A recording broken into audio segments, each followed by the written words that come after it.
Hello good evening all of you. आप सभी का स्वागत है let's crack UPSC CSC academy में। मेरा नाम दीदी सिंह है। तो चलो स्टार्ट करते हैं। जैसे कि मैं आपको डेली बताता हूं कि देखिए जिस प्लेटफॉर्म पे हो आप, और ये हमारे भारत का सबसे बड़ा प्लेटफॉर्म बनकर उभरा है यूपीएससी और सभी स्टेट सिविल सर्विस एवं एजुकेशन के लिए। तो आप हमसे हमारे साथ जुड़ने से आपको क्या क्या मिलेगा, डेली लाइव क्लासेस मिलेगा जो कि more than 40 live classes parallel चल रहा होता है, स्ट्रक्चर्ड कोर्सेज मिलेगा, लाइव टेस्ट एंड क्विजेज होगा जो कि 10 पीएम पे क्या होती है, टेस्ट सीरीज होती है जो कि आज टेस्ट सीरीज नहीं होगी, ठीक है। अनलिमिटेड एक्सेस होगा, ओके। इसके साथ साथ देखोगे इसमें से कि आप ये इंटरफेस ऐसे खुल के आता है और इसके अंतर्गत आपको क्या करना है कि गूगल प्ले स्टोर से डाउनलोड करके और अपनी पढ़ाई को बेहतर कर लेनी है, ठीक है। मेरा नाम देवी सिंह है। मैं इंडियन इकोनॉमी, हिस्ट्री ऑप्शनल ये पढ़ाता हूँ। इसके साथ साथ आप देख सकते हैं कि जैसे कि इसमें से ये टेलीग्राम का लिंक है, इसमें आप जुड़ के और हैंडआउट प्राप्त कर सकते हो। और भी एजुकेटर हैं जिनसे जुड़ के आप अपनी पढ़ाई को बेहतर कर सकते हो। हमारे इसी प्लेटफॉर्म पे कॉम्प्रहेंसिवली सिलेबस कवर किया जाता है। इससे पहले की बताऊं मैं कि 15,000 करीब कोर्सेज इसमें से कंप्लीट करवाए गए हैं। साथ ही साथ हमारे पास कुछ प्लान है, यानी प्लस से रिलेटेड, एक आइकॉनिक से रिलेटेड, एक ऑप्शनल हिस्ट्री से रिलेटेड, एक कॉम्बो प्लान है। इन तीनों के बारे में डिस्कस करेंगे क्योंकि ये प्लस से रिलेटेड अगर प्लान की हम बात करते हैं भैया, तो देखो सबसे इंपॉर्टेंट क्या हो जाता है, ये मेरा कोड है जिसको यूज करना है। और आप आईएएस एस्पायरेंट हो तो आपको 12 माह से 24 माह तक सबसे क्या होगा, बेहतर होगा। और आप इसको क्या कर सकते हो, सब्सक्राइब कर सकते हो। इसमें live classes, test series, unlimited practice, ये सारी चीजें उपलब्ध होंगी। इसके साथ साथ आपको ये बता दूं कि इसमें जैसे आइकॉनिक के अंतर्गत ये अगेन ये कोड है और आपको क्या करना है कि जैसे 12 माह, 24 माह, 36 माह, तो 10% का अगेन डिस्काउंट प्राप्त होगा। इसके अंतर्गत सबसे बेहतरीन और सबसे उम्दा है ये। इसके अंतर्गत आप हमारे साथ जुड़ रहे हो। इसमें क्यों उम्दा है, मैंने बताया, पर्सनल कोचेस और स्टडी प्लानर, ये सबकी बात नहीं होती है, लेकिन अनअकैडमी आपको उपलब्ध करवा रहा है। क्यों? क्योंकि इकोनॉमी ऑफ स्केल के चलते, जो कि इकोनॉमी ऑफ स्केल मैंने कल बताया था। इकोनॉमी का टीचर हूं तो इकोनॉमी ऑफ स्केल तो बताऊंगा ही, है ना। खैर छोड़ो, ऑप्शनल की मैं बात कर रहा हूं तो ऑप्शनल जैसे कि मैं हिस्ट्री पढ़ाता हूं, है ना, तो आप उसके लिए भी सब्सक्राइब कर सकते हो। आपको अगेन देवीवाईटी कोड यूज करना है और 10% का डिस्काउंट प्राप्त होगा। एक हमारे पास प्लान है कॉम्बो का। इस कॉम्बो के अंतर्गत देखना है आपको, जैसे ये प्लान है तो इसके अंतर्गत आप देखोगे जीएस और ऑप्शनल दोनों कंप्लीट करवाया जाएगा। आपको इसमें से फी जो होगी, ये कोड, अच्छा इसमें से देवी वाईटी कोड है, देवी वाईटी कोड है, ठीक है। इस कोड को यूज करते हुए आप 10% डिस्काउंट, जैसे सच एज मान लो आप 24 माह के लिए सब्सक्राइब कर रहे हो, 1,31,510 रुपया फी है, जो कि आप मात्र आपको 99,650 रुपया पेड करनी होगी।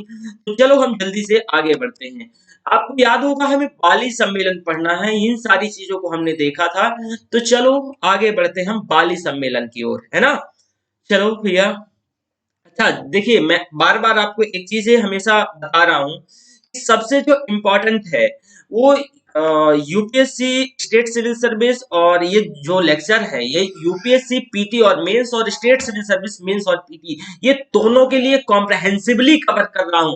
और मैं आपको ये इंश्योर कर रहा हूं कि इसके लिए कोई भी बुक्स की जरूरत नहीं है, कोई एनसीईआरटी नहीं पढ़ना है। जो नोट्स करीब 350 पेज की है, और ये पूरे लेक्चर जो करीब लेक्चर आएंगे, 150 लेक्चर आएंगे। और मैं इसमें गारंटी देके कह सकता हूं, अगर आप मेरी गाइडलाइन को फॉलो करते हैं तो स्टैंप में भी लिख सकता हूं कि आप 15 में से 12 क्वेश्चन स्ट्राइक कर जाओगे, हिट कर जाओगे पीटी में, ठीक है, सेम एज मेंस में। तो चलो हम स्टार्ट करते हैं। हम डब्ल्यूटीओ या उससे संबंधित जो ऑर्गेनाइजेशंस हैं, हमें यानी इंडियन इकोनॉमी में पढ़ना है।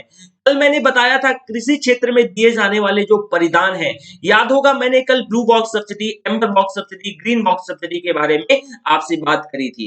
लेकिन जो दोहा राउंड में आप देखो कि जो कुछ समस्याएं तो हैं, दोहा राउंड में कुछ समस्याओं का निजात तो मिलता है, लेकिन एक्चुअल में आप देखोगे, जैसे कि बाली समिट की बात करें तो बाली समिट दोहा राउंड में जो मुद्दे नहीं सॉर्ट आउट हो पाए, तो यहाँ बाली समिट में उन मुद्दों को क्या किया जा रहा है, उठाया जा रहा है। तो देखो बाली सम्मेलन के दौरान दोहा एजेंडे से भी कुछ उत्पन्न मुद्दे हैं, उन्हें क्या किया गया, उन महत्वपूर्ण मुद्दों को उठाया गया। इसके अंतर्गत जैसे खाद्य सुरक्षा का हो गया, व्यापार से संबंधित सुविधाएं हो गई, अविकसित देशों के लिए क्या हो गया, सहायता हो गया।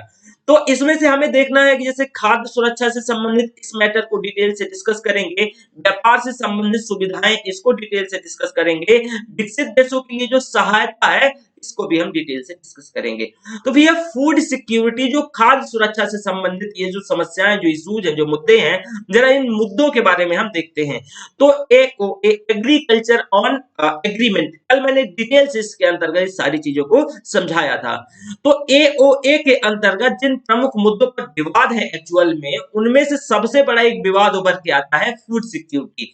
देखो भारत एक ऐसा देश है या सभी विकासशील देश जहां खाद्य की समस्या यानी खाद्य आपूर्ति की समस्या हमेशा से बनी रही है। तो खाद्य आपूर्ति की समस्या के लिए हमारे यहाँ तो बहुत सारी प्रॉब्लम है, हमारी जनसंख्या भी इतनी ज्यादा है।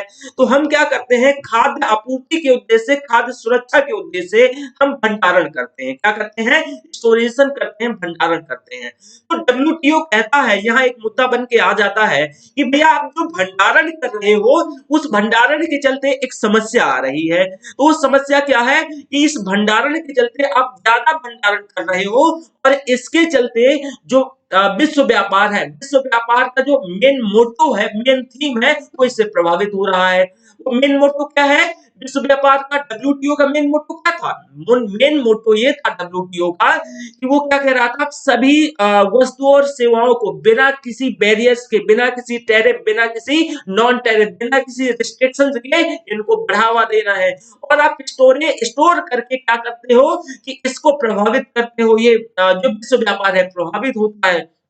तो डब्ल्यूटीओ ने कुछ नियम जारी किए।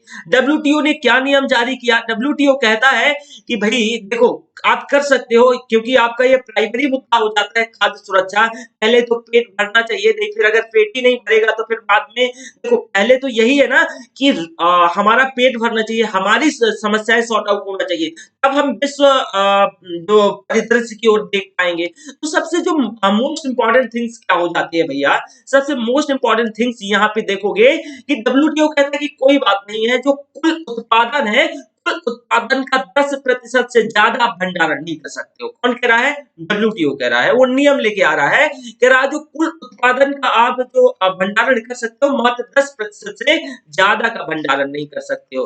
भारत कहता है कोई बात नहीं है, ठीक है, समस्या नहीं है, डन। तो अब इसमें समस्या कहां आएगी और हम इसका क्यों, भारत जैसे देश या विकासशील देश इसका विशिष्ट क्यों करेंगे और खासकर हम क्यों इसका विरोध करेंगे, उसके पीछे का कारण है। देखो इसमें से जो कुल उत्पादन का जो मूल्य है, जो बेस ईयर है, जो वर्ष है, ये जाके 1986 और 88 माना जाएगा। एक उदाहरण से जरा इसे समझने की कोशिश करिएगा भाइयों और भाइयों एवं बहनों, मोदी जी की भाषा में, कि एक्चुअल में देखो अगर आप पहले अगर 1988-89 की बात करें तो हो सकता था कि 1 रुपए केजी क्या रहा हो, गेहूं रहा हो। आज आप भंडारण कर रहे हो और कह रहे हो कि ये मूल्य पे भंडारण होगा, वो क्वांटिटी पे नहीं होगा, ठीक है, वो किस पे होगा, इसके उत्पादन के मूल्य पे होगा। कि आप मान लो कि 100 रुपया का भंडारण 100 रुपए का टोटल आपका उत्पादन होता था 1988-86 में, तो उसका 10% कर सकते हो, उसका 1986 वाले का 10%। आज बताओ भैया 30 साल हो गए हैं, ठीक है, तो ये कितना इररिलेवेंट है, कितना अप्रासंगिक है कि हम उसको क्यों बेस ईयर बनाए। अगर आप चलो एक चीज ये नियम लेके आए हो, 10% का नियम लेके आए हो, हमने डन भी कर दिया कि चलो ठीक है देखते हैं, तो आप ये कह रहे हो कि बेस ईयर 86 और 88 को बनाओ, ये समस्या क्रिएट कर देता है, ये प्रॉब्लम क्रिएट कर देता है। और इसे कंपेयर किससे किया जाता है, दूसरी सबसे बड़ी चीज देखिए, कंपेयर एक्चुअल में यहाँ तो जैसे कि एमएसपी से जो लास्ट 3 सालों का जो वो होता है, मूल्य होता है 10% का, 10% वहां से निकाला जाता है, तो एक सबसे बड़ी समस्या उभर के आ जाती है। आप जैसे इसके अंतर्गत ऐसे देख सकते हो, मैं समझा रहा हूं, एक मिनट, परेशान नहीं होना है ना। हम सोच रहे थे खाली पेज मिल जाएगा, लेकिन कोई बात नहीं है। चलो देखो यहाँ पे जरा देखो, मैंने इसमें ये बताया कि इसमें से ना कुल उत्पादन का जो 1986 और 88 के औसत मूल्य पर ये तय किया जाएगा, लेकिन भंडारण का जो मूल्य है उसी वर्ष के न्यूनतम समर्थन मूल्य के आधार पर तय होगा। माना कि मान लो जो उत्पादन है किस आधार पर तय होगा, जो उत्पादन है 1986 और 86 से 88 है, यहाँ पे 98 नहीं है, 86 से 88 बेस ईयर माना जाएगा। ठीक है, तो मान लो कि अगर आपका उत्पादन 100 रुपए का है, तो उस समय के 100 रुपए का तो आपको 10% क्या करना पड़ेगा, 10%। अब कंपेयर, अगर कंपेयर चलो उसी से किया जाए, उसी साल से कंपेयर किया जाए तो समस्या नहीं है। अब आप कंपेयर किससे कर रहे हो, मूल्य का, कि मूल्य उसी साल, यानी जैसे कि 21 में अगर इसको हमें डिजाइन करना है तो उसी साल के एमएसपी से कर रहे हो, किसे, जो एमएसपी से मिनिमम सपोर्ट प्राइस, न्यूनतम समर्थन मूल्य से कर रहे हो। तो ये तो इतना बड़ा डिस्पैरिटी हो गया, इतना बड़ा असंतुलन हो गया, तो ऑब्वियस है कि बहुत ज्यादा असंतुलित हो गया। तो इसके चलते देखो, खाद्य सुरक्षा से जो संबंधित अधिनियम लागू होने से हमारे यहाँ पॉसिबिलिटीज थी, संभावना थी कि भारत का जो भंडारण इस परिसीमन को 100% क्या कर जाएगा, पार कर जाएगा। ऑब्वियस है, पार तो करना ही था। क्यों पार करना था, क्योंकि देखो हमारा जो भंडारण है वो खाद्य सुरक्षा को देखते हुए भंडारण करते हैं, और इसमें कुछ न कुछ टेक्निकल इश्यूज है, टेक्निकल प्रॉब्लम है। तो इसके चलते भारत और अन्य जो विकासशील देश है इसका लगातार विरोध करते रहे और संशोधन की मांग उठाते रहे।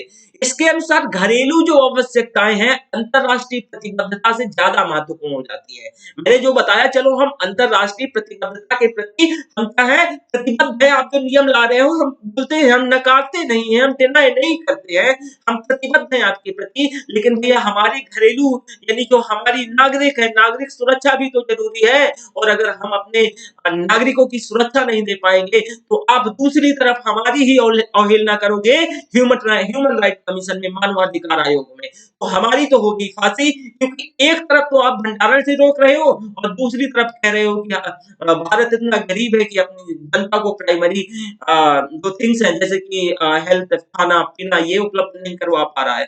तो एक्चुअल में अब आप देखोगे कि अंतरराष्ट्रीय प्रतिबद्धता से जो घरेलू जरूरतें हैं वो ज्यादा इंपॉर्टेंट हो जाती हैं। तो भारत की यह मांग रही है कि जो कुल उत्पादन के मूल्य को कैसे तय किया जाए, 1988 और 86 के अकॉर्डिंगली तय किया जाए। ये 3 वर्षों का एक एवरेज बनाया जाए, लेटेस्ट अंतिम 3 सालों का। जैसे कि मान लो 21 में डिजाइन किया जा रहा है, तो 18, 19, 20 या 19, 20, 21 का क्या कर लो आप, उसका एवरेज बना के और उससे कंपेयर करो, तब तो ठीक है, तब कोई समस्या नहीं है। भारत इसकी हमेशा से मांग करता रहा है। लेकिन आप देखोगे कि अनिश्चित समय के लिए कोई इसमें से कोई अंतिम निर्णय नहीं लिया गया, तो इसको अनिश्चित समय के लिए क्या कर दिया गया है, पोस्टपोन कर दिया गया है। एक शांति समझौते के अंतर्गत सहमति बनी है और यह तय किया गया है कि जब तक कोई अंतिम निर्णय नहीं लिया जाता है तो फूड सिक्योरिटी यानी डब्ल्यूटीओ में जो खाद्य सुरक्षा अधिनियम को कोई चुनौती नहीं दी जाएगी, कोई चुनौती नहीं दी जाएगी। कब तक, जब तक इसमें कोई फाइनल डिसीजन, अंतिम निर्णय नहीं लिया जा रहा है। हालांकि देखो, मैं एक दिन की छुट्टी ले रहा था, तो इस वजह से आज मैं जल्दी-जल्दी लेक्चर रिकॉर्ड कर रहा हूँ। ठीक है? उम्मीद है कि समझ आ रहा होगा और ये लेक्चर डेली आएगा। मैं कोशिश करता हूँ कि इस लेक्चर को डेली आना चाहिए। मैं भले ही एक दिन के लिए बाहर जा रहा हूँ, ठीक है? और इस समय जो टाइम है, जो मेरे लेक्चर रिकॉर्ड करने का, तो मेरे पास टाइम कम है, मेरा गाड़ी छूटने वाला होगा। लेकिन फिर भी मैं रिकॉर्ड करता हूँ क्योंकि आपकी देखिए पढ़ाई में कंटिन्यूटी बहुत ज़्यादा ज़रूरी है, ठीक है? तो मैं चाहे कि भले ही मुझे गाड़ी छूट जाए, लेकिन आपके लिए आपका जीवन मुझसे ज़्यादा, मेरी यात्रा से ज़्यादा महत्वपूर्ण है। मैं कहता हूँ कि हो सकता है पीटी में यहीं से क्वेश्चन आ जाए और पीटी निकल जाए, पॉसिबल है, हो सकता है, ठीक है? इस वजह से मेरे यात्रा से ज़्यादा ज़रूरी है आपकी ये पढ़ाई। तो मैं हमेशा बोलता हूँ कि यूपीएससी कंटिन्यूटी की डिमांड करता है। किसकी? कंटिन्यूटी की डिमांड करता है। तो भैया फूड सिक्योरिटी को देखा, इसका ओवरऑल थीम कहाँ आपको क्या समझ आया? इसमें आपको एक चीज़ ये समझ आई और एक चीज़ और मैं बता रहा हूँ। देखिए मेरा आप सभी से रिक्वेस्ट है कि आप देखिए पढ़ते हो बहुत अच्छा है, सारा चीज़ समझ आता है। मैं कोशिश करता हूँ 2-2 बार इसी चीज़ को रिपीट करने की। एक बार समराइज़ करता हूँ। तो सभी से एक इतना तो उम्मीद कर सकता हूँ कि आप लाइक तो करके जा ही सकते हो ना, और ज़्यादा से ज़्यादा लोगों को शेयर कर सको, ताकि जो समाज का वाक़ई में शोषित तबका है उसे भी इसका क्या लाभ मिल सके। ठीक है? चलो आगे बढ़ते हैं। तो थोड़ा-सा फूड सिक्योरिटी की समरी देख लीजिएगा कि देखो बाली सम्मेलन में, दोहा सम्मेलन में कुछ जो महत्वपूर्ण मुद्दे हैं उन्हें सॉर्ट आउट नहीं हो पाया। तो अगला बाली समिट आया। क्या आया? बाली समिट आया। और जब बाली समिट आया तो बाली समिट में कुछ ये मुद्दे हैं जो जैसे फूड सिक्योरिटी से संबंधित मुद्दा है, दूसरा मुद्दा व्यापार से संबंधित सुविधाओं का है, तीसरा जो विकसित देश है उनके लिए सहायता का है। ठीक है? तो इसमें से यहाँ पे विकसित नहीं है, यहाँ पे अविकसित है, ध्यान रखिएगा। विकसित देशों के लिए, ठीक है। लीस्ट जो डेवलपमेंट कंट्री है, हालांकि बनाने वाला कई बार बच्चा थोड़ा सा मिस्टेक कर देता है, तो मैं यहाँ सुधरवा देता हूँ, ठीक है। चलो, तो इसको मैं थोड़ा सा समराइज कर देता हूँ। देखो, फूड सिक्योरिटी एक्ट के अंतर्गत जो इश्यूज हैं आ रहे हैं, एक्चुअल में भंडारण से संबंधित इश्यूज आ रहे हैं। डब्ल्यूटीओ कह रहा है कि भैया इससे विश्व व्यापार प्रभावित हो रहा है, आप ज्यादा एक निश्चित मात्रा से ज्यादा भंडारण नहीं कर सकते हो। तो वो कहता है कि 10% हमारा सीलिंग है, इससे ज्यादा आप भंडारण नहीं करोगे। तो 10, अब हमारे यहाँ समस्या क्या है, भारत क्यों इसका विरोध कर रहा है, या विकासशील देश क्यों इसका विरोध कर रहे हैं?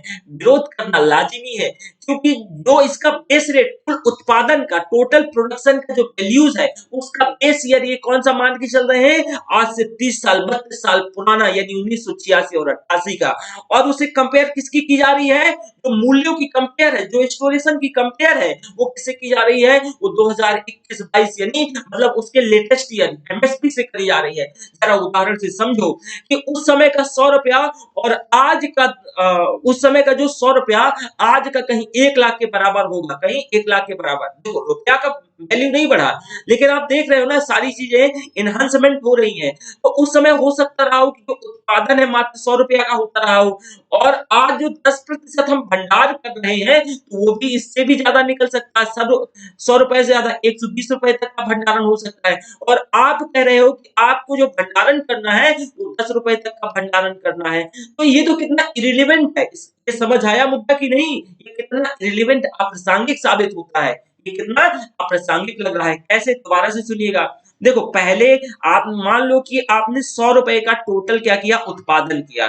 तो उस 100 रुपया को आधार बनाया गया और कहा गया कि इस साल जितना भी आप स्टोरेशन भंडारण करेंगे, तो उसके 10% के बराबर, किसके, इस 88 और 1986 और 88 के बेस ईयर के 10% के बराबर। This is a main problem, यही एक मुख्य समस्या है। तो अब हो सकता है, अब देखो, पहले मैंने बताया कि 1 रुपए गेहूं रहा होगा, आज 20 रुपए का, कितना बड़ा डिफरेंस है। तो ये इरिलेवेंट है। तो इसमें आम सहमति, कोई कंसेंट, कोई निर्णय नहीं लिया गया। इसमें कहा गया कि जब तक कोई अंतिम निर्णय नहीं लिया जाता है, तो फूड सिक्योरिटी एक्ट को, अधिनियम को डब्ल्यूटीओ में चैलेंज नहीं किया जा सकता है। सो ये हुआ आपका फूड सिक्योरिटी से संबंधित। तो इसका मतलब अभी भी इसका कोई सोल्यूशन नहीं निकला है, फाइनल सोल्यूशन नहीं निकला है। ओके, चलो भैया आगे देखते हैं, हमें क्या देखना है, ट्रेड फैसिलिटेशन। ट्रेड फैसिलिटेशन, देखो, ट्रेड फैसिलिटेशन का मतलब क्या है, यह भी ना एक ट्रिम्स का ही प्रारूप है। ट्रिम्स अभी मैं आगे बताऊंगा एक्चुअल में ट्रिम्स क्या है, ट्रिम्स जो ट्रेड रिलेटेड इन्वेस्टमेंट मेजर क्या है, आगे मैं पढ़ाऊंगा। बस आपको ट्रेड फैसिलिटेशन देख लेना है अभी। तो ये भी क्या है, ट्रिम्स का ही प्रारूप है। इसमें जो सबसे बड़ा मुद्दा क्या उभर के आता है, ये आपको देखना है। देखो, इसमें से जो सबसे बड़ा इशू है, वो विकसित देशों के लिए ज्यादा इंपॉर्टेंट हो जाता है। कैसे ज्यादा इंपॉर्टेंट हो जाता है, इसके अंतर्गत जो मैंने कल नामा बताया था और गैट बताया था, यानी ये नामा और गैट। तो जब मैं इसके अंतर्गत नामा और गैट बताया था, तो इसके संदर्भ में निवेश से संबंधित क्या है, समस्याएं रही हैं। जो विकसित देश कहते हैं, अविकसित देशों या डेवलपमेंट देशों के लिए जो विकासशील देश है, ये निवेश से संबंधित अपने यहाँ क्या करें कि एक बेहतर सुविधाओं का क्रिएट करें, जो उसमें से सुविधाओं में कमी आ रही है उसको कम करें। जैसे कि मान लो कि कोई देश की जो कंपनी भारत में आना चाहती है, निवेश करना चाहती है, तो निवेश करते दौरान जो बहुत सारी समस्याएं हैं, मान लो कोई कंपनी डालना चाहता है, तो बहुत सारी पानी की समस्या आ जाती है, पानी के साथ साथ विद्युत आपूर्ति की समस्या आ जाती है, संचार की समस्या आ जाती है, यातायात की सुविधाओं की कमी आ जाती है, पर्यावरण से संबंधित क्लॉजेज आ जाते हैं, इशूज आ जाते हैं, कर कानून आ जाते हैं, श्रम कानून आ जाते हैं। तो कहा जा रहा है कि निवेश से संबंधित जो नियम है, सिंगल विंडो क्लियरेंस, याद आ रहा है? तो सिंगल विंडो क्लियरेंस मतलब कि आप आओ और हमारे यहाँ निवेश कर सको, सिंगल विंडो क्लियरेंस की बात करी जा रही है ट्रेड फैसिलिटेशन के अंतर्गत। तो इसके अंतर्गत कहा जा रहा है कि जो सभी विकसित देश, कौन, डेवलप्ड कंट्री मांग कर रहे हैं, किनसे कर रहे हैं, डब्ल्यूटीओ से कह रहे हैं कि इनको बोलो, आप इन पे कोई डब्ल्यूटीओ नियम बनाए कि यहाँ जो निवेश करने की जो फैसिलिटी है, वो उसको बेहतर किया जाए, बेहतर सुविधाएं दी जाए, जैसे कि पर्यावरण से संबंधित जो है कानून है उनको सरल बनाया जाए, श्रम कानून को सरल बनाया जाए, यानी कर कानून को, अब विद्युत आपूर्ति को, संचार को, यातायात की सुविधाओं को बेहतर क्या किया जाए, सुविधाओं को बेहतर किया जाए, ताकि इसमें से निवेश बेहतर हो सके। और इन देशों में यही सारी समस्याएं हैं, तो जो बाहर का निवेश है, जो विकसित देशों का निवेश है, वो क्या होता है, वो निवेश प्रभावित होता है। तो इनको कम करने की हमेशा से मांग चलती रही है। देखो दे जो एक सीमा है, मतलब ये डब्ल्यूटीओ के वो सॉरी विकसित देश कह रहे हैं कि इसके अंतर्गत एक समयबद्ध तरीके से इसको क्या किया जाए, विकासशील देशों के ऊपर डब्ल्यूटीओ के नियम क्या किए जाए, अनिवार्य रूप से लागू करने चाहिए।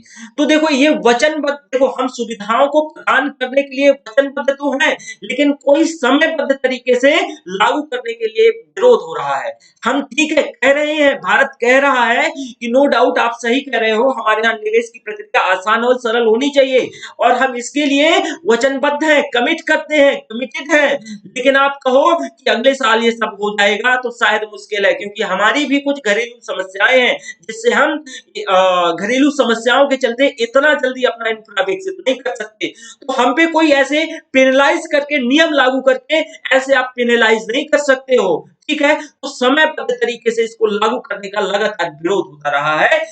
आप अगर कहो हम पे कि ऐसा समय आप 2 साल डिसाइड कर लो, 3 साल की आपको लागू करना है, सॉरी, क्योंकि हमारे पास इतना इंफ्रा ही नहीं है भाई, हमारे पास इतने रिसोर्सेस ही नहीं है, तो कैसे पॉसिबल है। तो इस वजह से ये कहा जाता है जो ट्रेड फैसिलिटेशन के अंतर्गत, तो इसमें भी अभी वैसे ही कोई फाइनल डिसीजन नहीं हुआ है। ट्रेड फैसिलिटेशन के अंतर्गत समयबद्ध तरीके से कोई इसमें से फाइनल डिसीजन नहीं लिया गया है, ठीक है। तो अपने ट्रेड फैसिलिटेशन को फिर थोड़ा सा सुनिएगा, समराइज करने की कोशिश करता हूं। देखो विकसित देश है, ये विकासशील देशों को और किन्हें कह रहे हैं, जो विकसित देश है, इन दोनों को कह रहे हैं कि डब्ल्यूटीओ एक कोई नियम बनाए और समयबद्ध तरीके से इनको कह दे कि आपके यहाँ जो ये समस्याएं हैं निवेश से संबंधित, उन समस्याओं को आप एनी हाउ कैसे भी कम करो। अरे भैया ये भी इरेलीवेंट बात है, हमारे पास रिसोर्सेस नहीं है और आप कह रहे हो कम करो।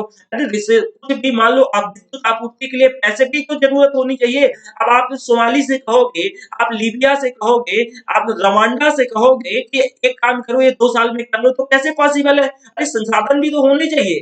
तो ये एक्चुअल में जो ये मुद्दा उठ के आता है, ये कहीं ना कहीं एक तार्किक मुद्दा है कि चलो आप कह रहे हो हम भी चाहते हैं, कौन नहीं चाहता है अपना विकास के लिए, कौन नहीं चाहता है कि वहां सभी की विद्युत आपूर्ति हो, कौन नहीं चाहता है उसके नागरिक बहुत अच्छे से वर्क, बहुत अच्छे से रह रहे हो, उनकी जो सर्वाइविलिटी हो बहुत आसान हो, सब ठीक ठाक हो, सभी के लिए जो मेजर जो बेसिक नीड्स है, रोटी कपड़ा और मकान सभी के लिए हो।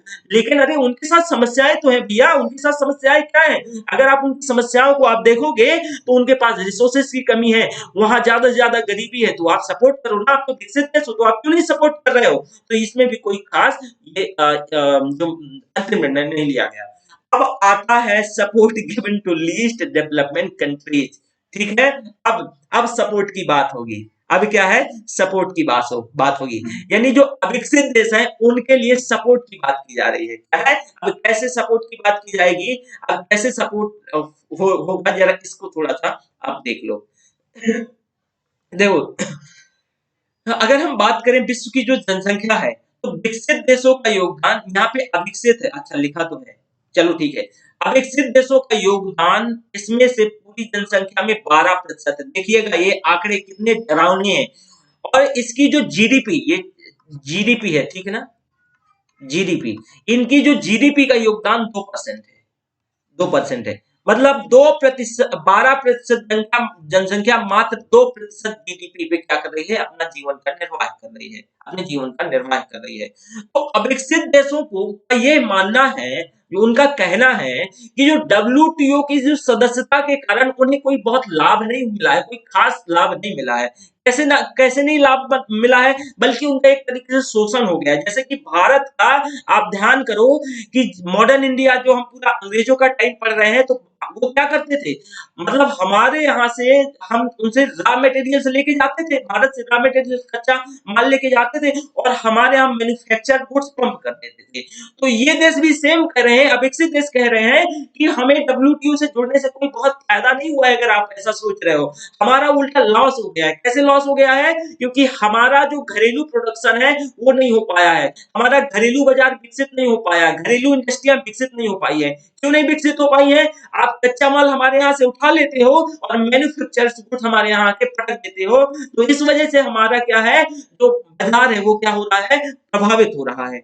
बाजार प्रभावित हो रहा है। ये कह रहे हैं कि हमारा बाजार, तो एक तरीके से आप ये कह सकते हो कि ये पूरी तरीके से विनिर्मित वस्तुओं हमारी बाजार में बनी बनाई वस्तुएं आ रही हैं और ये हमारा पूरा देश बाजार के रूप में क्या हो गया है, परिवर्तित हो गया है। इस वजह से हमें कोई फायदा नहीं हुआ है। तो इसमें कहा जाता है कि प्राथमिक वस्तुओं का निर्यात और जो निर्यात करते हैं और विनिर्मित वस्तुओं का जो आयात करते हैं, तो ये सबसे बड़ी समस्या हो जाती है, क्योंकि आपका जो प्राथमिक वस्तुएं ये वहां से निर्यात करते हैं विकसित देश, और विकसित देश जो विनिर्मित वस्तुएं मैन्युफैक्चर गुड्स हैं वहां क्या कर देते हैं, ये पटक देते हैं। तो इससे आप समझ ही रहे हो कि उनका बाजार एक तरीके से खराब हो रहा है। तो इसमें कुछ इशूज है जिनमें आप देखोगे इनका जो घरेलू उत्पादन प्रभावित होगा। ऑब्वियस है, मैंने पहले ही बताया, पहला स्टेटमेंट दिया कि इनका घरेलू उत्पादन क्या होगा, प्रभावित होगा, घरेलू प्रोडक्शन, घरेलू इंडस्ट्रियां प्रभावित होंगी। इसके लिए कुछ मांगे हैं जो जेन्युइन भी हैं। इसके द्वारा जो किए गए कुछ निर्यात पर कहा गया है कि जो विकसित देश जो लीस्ट डेवलपमेंट कंट्री है, तो इसके द्वारा जो किया जा रहा जो निर्यात है, ध्यान रखिएगा, उस अन्य देश उस पे शून्य आयात शुल्क लगाएं। तो आयात यानी जो आयात कर है, आयात शुल्क है, उस पे क्या कर दें, शून्य कर दें। कौन कर दे? विकसित देश कर दें। किसके निर्यात पे? अविकसित देशों के निर्यात पे। जैसे कि माली, रवांडा, सोमालिया, अगर ये अमेरिका में कुछ बेचने जा रहे हैं तो अमेरिका को जो आयात शुल्क है, क्या है, आयात शुल्क है, वो जीरो करना चाहिए, ताकि इन देशों के सामान को बढ़ावा मिल सके, ताकि इन देशों के सामान को यानी बढ़ावा मिल सके और ये अपनी इकोनॉमी का साइज इंक्रीज कर सके, बढ़ा सके, अपनी अर्थव्यवस्था को स्प्रेड कर सके। तो ये उनकी मांग है और कहीं ना कहीं सही भी है। अब आगे देखो, इन देशों में जो उत्पादित वस्तुओं के आयात को अन्य सदस्य देश वरीयता दें। जो यहाँ इस देश की जो उत्पादित वस्तुएं हैं वो भी कहा जा रहा है कि प्रायोरिटी भी देना चाहिए, वरीयता देनी चाहिए। पहली मांग 15 वर्षों के लिए स्वीकार कर ली गई। जो पहली मांग है ये 15 वर्षों के लिए क्या कर ली गई, स्वीकार कर ली गई, जबकि जो दूसरी मांग तक अभी कोई खास सहमति नहीं बन पाई है। ठीक है, तो आपने ये सारी चीजें देखा, यहां तक मुझे उम्मीद है कि किसी बच्चे को कोई डाउट नहीं होगा। अब हमें नैरोबी राउंड पढ़ना है, नैरोबी सम्मेलन। क्या करना है? नैरोबी सम्मेलन। तो नैरोबी सम्मेलन के अंतर्गत देखो, सबसे बड़ा जो मेन प्रॉब्लम है, अभी तक हम बाली सम्मेलन देखा, बाली में क्या इश्यूज उठे, उन इश्यूज को कुछ सॉल्व हुए, कुछ नहीं हुए, तो उसके बारे में देख लिया। पहले दोहा राउंड पढ़ा, ये सभी इंपॉर्टेंट है, खासकर इकोनॉमी के लिए और सभी सब्जेक्ट के लिए तो है ही। ठीक है, तो नैरोबी राउंड देख लो, नैरोबी सम्मेलन देख लो। ये जो नैरोबी सम्मेलन दिसंबर 15 में संपन्न होता है, दिसंबर 15 में संपन्न होता है। इसके अंतर्गत पुनः 3 मुद्दों को उठाया जाता है। पुनः जो 3 मुद्दे हैं वो इश्यूज उठ के आते हैं। एक इश्यूज क्या होता है, जो खाद्यान्न निर्यात पर प्रदान किया जाने वाला परिधान, जो सब्सिडी यानी खाद्यान्न पर जो सब्सिडी दी जा रही है, एक बहुत मुद्दा है। जैसे खाद्य सुरक्षा और इससे संरक्षण, जो इसको विशेष संरक्षण की व्यवस्था, जैसे इसी के अंतर्गत हम स्पेशल सेफगार्ड मैकेनिज्म पढ़ेंगे। अब अगला जो हमारा होगा कॉटन एक्सपोर्ट, यानी जो अविकसित देशों से कॉटन का निर्यात और अविकसित देशों में जो उत्पादित निर्मित वस्तुओं की वरीयता। तो इसको हम थोड़ा सा देख लेते हैं, है ना। चलो चलो एक मिनट, कुछ पेज ले लेता हूं मैं, है ना, थोड़ा सा पढ़ाई देता हूं। देखो आज थोड़ा सा फास्ट हो गया है ना, फास्ट, काफी फास्ट हो गया, तो उसके लिए तहे दिल से माफी। आप थोड़ा सा ये काम करिएगा, 2 बार सुन लीजिएगा। मुझे कहीं जाना है, इस वजह से आज मैंने ज्यादा ज्यादा जल्दी फास्ट बोल दिया। उम्मीद है कि आप लोग, और एक चीज भाई, अगर आप, मैं देखता हूँ बहुत सारे बच्चे एक्चुअल में जो मैं कहना चाह रहा हूँ आप समझ रहे हैं। चलो बस 1 मिनट रुकिएगा, मैं बाली सम्मेलन कंप्लीट करवा दिया, तो अब मैं फिर इसको भी कंप्लीट करवा ही देता हूँ, है ना। 1 मिनट में टाइम देखूं जरा कितना हुआ है। ओके,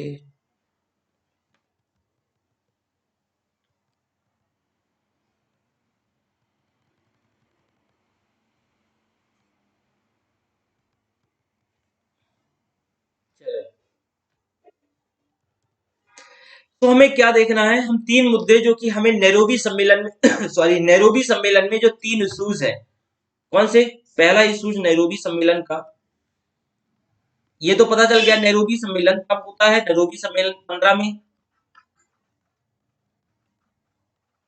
अच्छा, जितने भी सम्मेलन है ना, एक बार मैं सभी को समराइज करके लिखवा दूंगा, तो परेशान नहीं होना है। सभी जितने भी मिनिस्टीरियल कॉन्फ्रेंस हुई है, तो इनको मैं जो इम्पोर्टेंट है वो बारी बारी से समझा दे रहा हूँ, इसके अंतर्गत जो मुद्दे हैं वो भी, और फिर मैं और इसको क्या कर दूंगा, डिटेल से डिसाइड कर दूंगा। तो इसमें पहला मुद्दा क्या आ जाता है, special safeguard mechanism, special safeguard mechanism, ठीक है। दूसरा मुद्दा कॉटन एक्सपोर्ट का है, कॉटन एक्सपोर्ट का है। तीसरा अविकसित देशों में जो उत्पादित विनिर्मित वस्तुओं को वरीयता का है, प्रेफरेंस का है, क्या है, प्रेफरेंस का है। चलो इन दोनों मुद्दों, सॉरी तीनों मुद्दों को जरा पहले से देख लो। स्पेशल सेफगार्ड मैकेनिज्म का मतलब क्या है, स्पेशल सेफगार्ड मैकेनिज्म, देखो एक तरीके से ये देख लो, जो ये स्पेशल सेफगार्ड मैकेनिज्म है, मैं इसको डिफाइन करता हूं, पहले इससे रिलेटेड थोड़ा सा मुद्दा देख लो। देखो कृषि उत्पादों के निर्यात पर जो दिए जाने वाला सब्सिडी है, जो परिदान है, वो विश्व व्यापार को प्रभावित करता है, जो कि मैंने ऑलरेडी ए बता रहा था, तो उसमें मैंने आपको डिटेल से समझाया था कि भैया जो एग्रीमेंट ऑन एग्रीकल्चर है ना, तो इसके अंतर्गत जो कृषि से संबंधित उत्पाद को बढ़ावा देना है, और इसी के अंतर्गत जो सब्सिडीज दी जाती हैं वो जो वैश्विक व्यापार को क्या करती हैं, विश्व व्यापार को प्रभावित करती हैं। तो अमेरिका और यूरोप जो सम्मिलित रूप से करीब, इसमें से आप देखोगे 390 बिलियन डॉलर, ये दोनों यानी अमेरिका और यूरोप करीब इतने बिलियन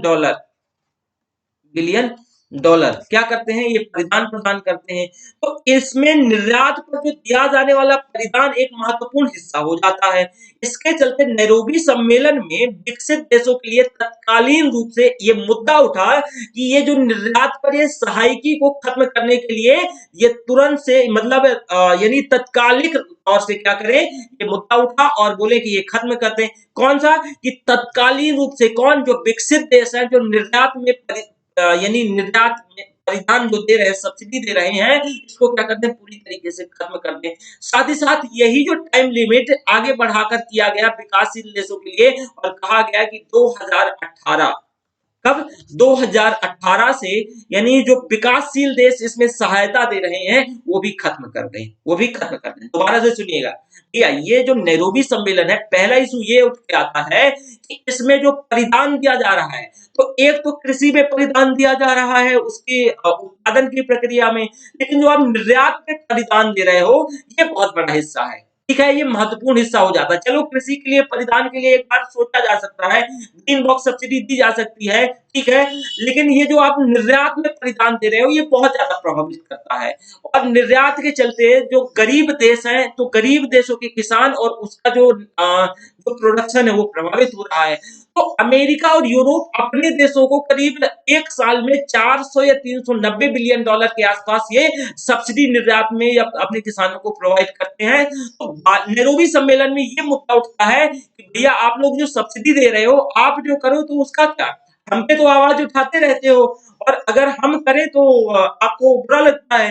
तो आप पहले, आपको ये काम करना है कि जो आप निर्यात में सब्सिडी दे रहे हो, निर्यात में सब्सिडी समझ रहे हो ना, निर्यात में सब्सिडी मैं बता रहा हूं, तो निर्यात में सब्सिडी दे रहे हो, उस निर्यात की सब्सिडी को क्या कर दो, खत्म कर दो। और इसे 15 में ही कहा गया, तत्कालीन तौर से ही 2015 में कहा गया खत्म कर दो, और टाइम दिया गया विकासशील देशों को 3 साल का, और कहा गया कि ये लोग भी 2018 तक निर्यात में सब्सिडी को क्या करेंगे, खत्म करेंगे, निर्यात में सब्सिडी को खत्म करेंगे। निर्यात में सब्सिडी का मतलब जरा समझो कि ये यूएसए है, यूएसए है, तो यूएसए अपने किसानों को, ये अपने फार्मर्स को, जैसे कि इसके फार्मर्स विदेशी बाजार पे, मतलब विश्व व्यापार पे कुछ बेचने आ रहे हैं, तो यूएसए कहेगा कि कोई बात नहीं है, अपना आपके पास कुछ सामान है, गेहूं मान लो, गेहूं है, ठीक है, तो यूएसए कह रहा है कि आप अंतरराष्ट्रीय मार्केट में क्या है, पंप कर दो, आपको जो लॉस होगा, जो क्षति है, हम मेंटेन कर देंगे, हम निर्यात में आपके क्या कर देंगे, सहायता दे देंगे, सब्सिडी दे देंगे।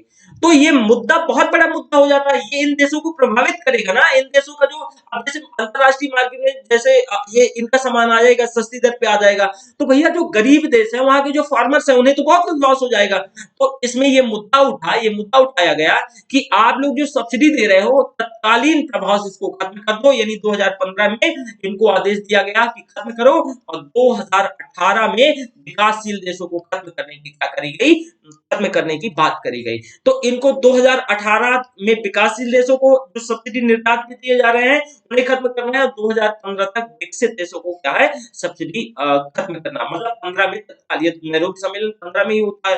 तो ये इसमें पहला इशू क्या होता है, एक तरीके से सॉल्व दिखाई देता है, निर्यात में सहायकी वाला। ठीक है। अब खाद्य सुरक्षा के उद्देश्य से जो किया गया भंडारण के संबंध में अंतिम निर्णय नहीं लिया गया, जो कि उसमें खाद्य सुरक्षा का अभी कोई खास निर्णय नहीं लिया गया था ना बाली सम्मेलन में, तो यहाँ भी जो खाद्य जो फूड सिक्योरिटी से संबंधित कोई अंतिम निर्णय नहीं लिया गया।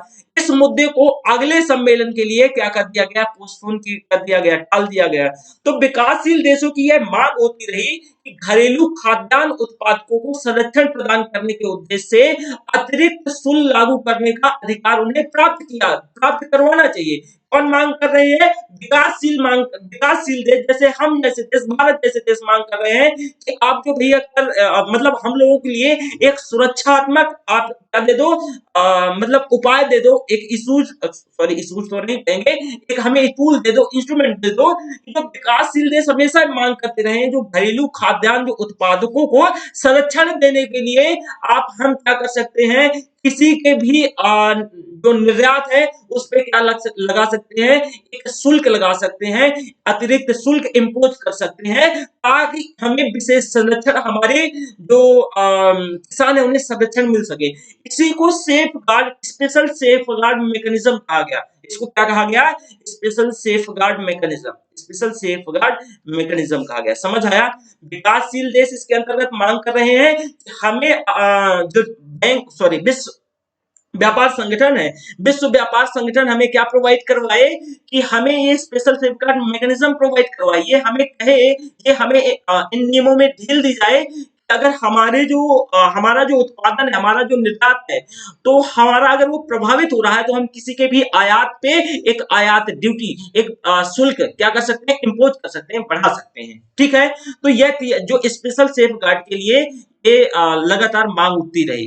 यदि अंतरराष्ट्रीय बाजार में कृषि उत्पादों के मूल्य में अकस्मात गिरावट हो जाए, तो इससे ऐसी स्थिति में विकासशील देश अपने आयात पर अतिरिक्त शुल्क लगा करके अपने जो किसान है, फार्मर्स है, उनको क्या कर सकते हैं, बचा सकते हैं, अपने फार्मर्स को, किसानों को बचा सकते हैं। ठीक है। तो इसके अंतर्गत ये देखा गया कि अगर ऐसी समस्या, अब मैंने दोबारा सुनो, लास्ट वाले स्टेटमेंट मुझे पक्का पता है, समझ नहीं आया होगा, आज थोड़ी सी स्पीड भी मेरी ज्यादा है, ये कह रहा हूं, लास्ट वाले स्टेटमेंट मैंने ये कहा कि अगर वो विकास, मान लो अंतरराष्ट्रीय मार्केट में अचानक से इकोनॉमी स्लो डाउन हो जाए, इकोनॉमी से अचानक इकोनॉमी गिर जाए स्लो डाउन के चलते, तो उनका रेट और कम हो जाएगा। जब उनका रेट और अंतरराष्ट्रीय मार्केट में कम हो जाएगा, तो अपने देश को संरक्षण, अपने देश के किसानों को, अपने प्रोडक्ट को संरक्षण देने के लिए वो दूसरे देश के जो आयात में उसमें ड्यूटी इंपोज किया जा सकता है, और ये विकासशील देश कर सकते हैं। राइट। तो आपने ये चीजें देखा।